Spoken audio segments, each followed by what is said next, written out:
Monsieur le Premier vice-président du Conseil départemental, cher Franck Soulignac, Madame la Première adjointe, chère Véronique Pujas, Monsieur le maire de Privas, cher Michel Vallat, je suis très heureux de te recevoir ici à Valence. J'étais à Privas moi-même ce matin.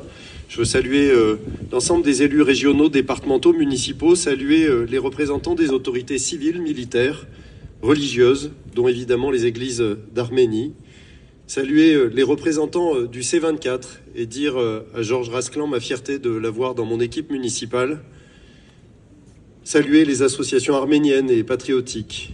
Mesdames et messieurs, chers amis, chaque année, le 24 avril, je tiens à être présent au nom de tous les Valentinois afin de m'incliner avec vous devant la mémoire des victimes du génocide des Arméniens.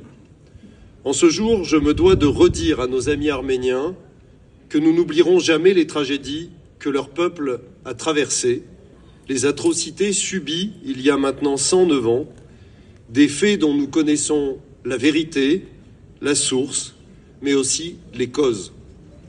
Déjà, il y a plus d'un siècle, Jaurès alertait à la tribune de l'Assemblée nationale, et plus tard, Clémenceau écrivait ceci : « On commence à parler de nouveaux troubles dans les vilayets d'Arménie. On sait ce que signifie ce mot. C'est l'euphémisme officiel pour désigner le massacre méthodique des Arméniens.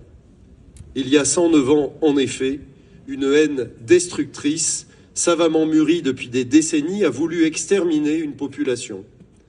Non pour ce qu'elle faisait, ce qui aurait déjà été une intolérable étape sur les sentiers de la barbarie, mais pire encore, sur l'échelle de la cruauté, pour la seule raison de ce qu'elle était, de ce qu'elle avait reçu à la naissance, être arménienne.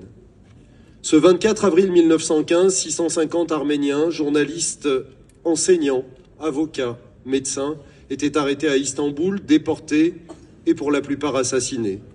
Ces premiers crimes ne furent malheureusement qu'un prélude aux pires exactions et à ce long cortège de drames, de fureur et de sang versé.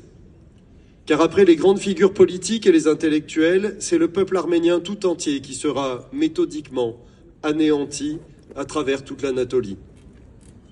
Il y a 109 ans débutait ainsi le premier crime de masse, le premier génocide du XXe siècle, celui des Arméniens.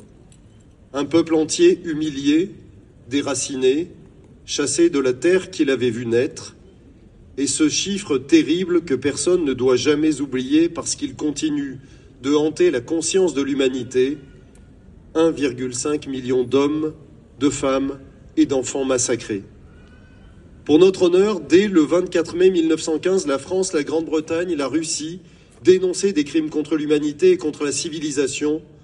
Ce fut la première fois que ces mots furent associés, inaugurant une longue liste d'entreprises macabres qui émailleront tout le XXe siècle.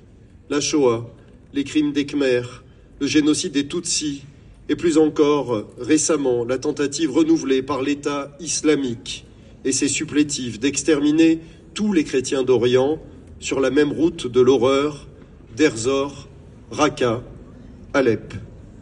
C'est au nom de cette condamnation que notre pays a aussitôt accueilli une partie des rescapés du génocide arrivés en France, avec comme seul bagage la tragédie qu'ils venaient de vivre.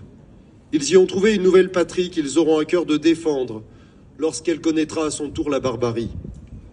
Missak Manouchian fut de cela, amoureux de la France à en mourir et de son triptyque émancipateur, liberté, égalité, fraternité. Il y a quelques semaines, avec Jean-Pierre Sakoun, président d'Unité laïque, Aline Girard, secrétaire générale, que je salue, Georges Rasclan, Marie-Françoise Pascal, nous étions à Paris, nous célébrions son entrée au Panthéon des grands hommes qui ont fait la France, aux côtés de Mélinée, son épouse. La France, enfin, reconnaissait son sacrifice et à travers lui, de celles et ceux qui, français de préférence, avaient fait du combat contre l'oppression un combat pour l'humanité. Son histoire incarne la greffe parfaite de ces Arméniens rescapés ou fils de rescapés, installés en France et ayant embrassé l'idéal de liberté qui enveloppe toujours notre